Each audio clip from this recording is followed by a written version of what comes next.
বাংলাদেশে গত বছর শেখ হাসিনার সরকারের পতনের পর 3 দিনের মাথায় 8ই আগস্ট অন্তর্বর্তী সরকারের প্রধান উপদেষ্টা হিসেবে শপথ নেন মোহাম্মদ ইউনূস।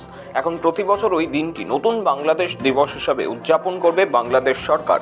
বাংলাদেশ সরকারের মন্ত্রিপরিষদ বিভাগের সাধারণ অধিশাখা বুধবার এই সিদ্ধান্তের কথা জানিয়ে বিজ্ঞপ্তি জারি করেছে। এই সিদ্ধান্তকে কেন্দ্র করে বাংলাদেশের রাজনৈতিক ও প্রশাসনিক মহলে তীব্র প্রতিক্রিয়া দেখা দিয়েছে। মন্ত্রিপরিষদ বিভাগের উপসচিব তানিয়া আফরোজের জারি করা নির্দেশিকায় বাংলাদেশ সরকারের সমস্ত অফিস এবং দূতাবাসগুলিতে দিনটি যথাযথ মর্যাদার সঙ্গে পালনের কথা বলা হয়েছে।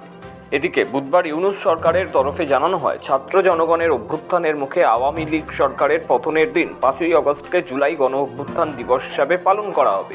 এদিকে গত বছর কোটা বিরোধী আন্দোলনের সময় 16ই জুলাই রংপুরে ছাত্র জনতার সঙ্গে পুলিশের সংঘর্ষে নিহত হন বিশ্ববিদ্যালয়ের ছাত্র আবু সাঈদ।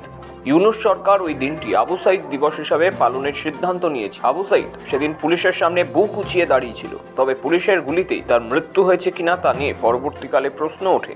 আলাদা করে আবু সাঈদের মৃত্যুর ঘটনার তদন্তের নির্দেশ দিয়েছিলেন তৎকালীন প্রধানমন্ত্রী শেখ হাসিনা, তবে সেই তদন্ত আর এগোয়নি। এই 3টি দিবস যাতে প্রতি বছর যথাযথভাবে পালিত হয় তা নিশ্চিত করতে বলা হয়েছে। এর মধ্যে 5ই আগস্টকে সবথেকে গুরুত্বপূর্ণ দিবস হিসাবে চিহ্নিত করা হয়েছে।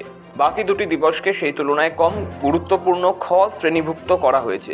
তবে সরকারের শপথের দিনটিকে নতুন বাংলাদেশ দিবস হিসাবে উদযাপনের সিদ্ধান্তে রাজনৈতিক মহলে মিশ্র প্রতিক্রিয়া তৈরি হয়েছে। জুলাই গণ অভ্যুত্থান ও আবু সাঈদকে সম্মান জানিয়ে বিশেষভাবে দিন পালনে রাজি হলেও ইউনূসের শপথ গ্রহণের দিনকে নতুন বাংলাদেশ দিবস হিসাবে মানতে নারাজ রাজনৈতিক মহলের একাংশ। এই নিয়ে সরকারি অফিসগুলিতেও জোর চর্চা শুরু হয়েছে। বিরোধী দলগুলি এই সিদ্ধান্তে বিস্মিত।